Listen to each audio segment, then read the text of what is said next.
പോണ്ട? ആശുപത്രി പോണ്ട നിങ്ങക്ക്? എന്താ? അപ്പൊ നിങ്ങക്ക് ഈ രോഗത്തിന് ഡോക്ടറെ കാണിക്കണ്ട? പിന്നെ കാണാം. സത്യപ്രതിജ്ഞ പിന്നെ കണ്ടാ പോരെ? നിങ്ങൾക്ക് ഇഷ്ടാ? ഭയങ്കര ഇഷ്ടാ. ആരെ? നിങ്ങക്ക് വി ഡി സതീശൻ എന്തെങ്കിലും കൊണ്ടു തരുവോ? കേറിയിട്ട് വേണം എനിക്ക് ഒരു പരാതി കൊടുക്കാൻ. എന്ത് പരാതിയാ കൊടുക്കണ്ടേ? വീടില്ല, ഞാനിങ്ങനെ രോഗിയാണ്, വികലാംഗിയാണ്, വിധവയാണ്.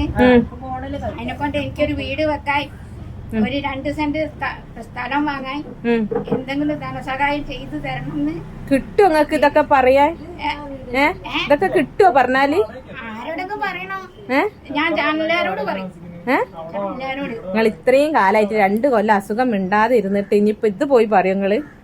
ചാനലുകാരോ നമ്പർ വിളിച്ചിട്ട് അതില് പറയൂ, പറയൂ, വി ഡി സതീശനോട് ഒന്ന് പറയണം, മുഖ്യമന്ത്രിയോട് ഒന്ന് പറയണം, എന്റെ കാര്യം ഒന്ന് പരിഗണിക്കാനെന്ന്.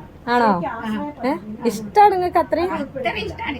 ഞാനിങ്ങനെ പ്രാർത്ഥിക്കുക, ഇങ്ങനെ വരുമ്പോ വി ഡി സതീശൻ മുഖ്യമന്ത്രിയായ മതിയേനു മതിയേനു മതിയേനു അതേപോലെ ആയോ?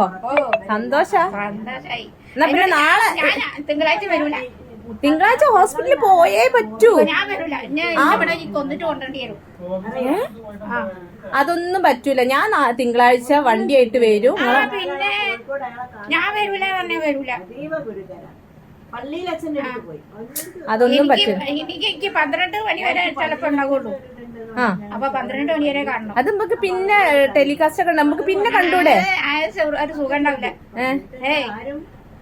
അത് ലൈവില് തന്നെ ഈ ചാനലുകാരിങ്ങനെ അത് കണ്ടാ പോരെ? ഇടയ്ക്കിടയ്ക്ക് ഇങ്ങനെ പിന്നെ പിന്നെ വരും. അപ്പം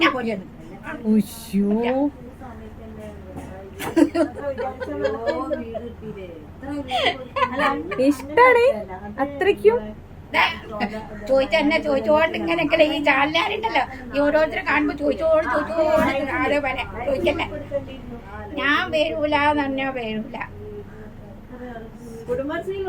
ആയിക്കോട്ടെ, തിങ്കളാഴ്ച ഞങ്ങളെ കൊണ്ടുപോകും. ഞാൻ സത്യപ്രതിജ്ഞ കാണാൻ സമ്മതിക്കില്ല. എന്ത് രോഗമായാലും വേണ്ടില്ല, ക്യാൻസർ ആയാലും വേണ്ടില്ല, അർബുദായാലും വേണ്ടില്ല, ഞാൻ വരൂല. ഇത് കഴിഞ്ഞിട്ട് വരുമോ? ഇത് കഴിഞ്ഞിട്ട് വരാം. വരും. എന്നായിക്കോട്ടെ, ഞാൻ കൊണ്ടുപോകും നിങ്ങളെ തിങ്കളാഴ്ച. വരൂലടി.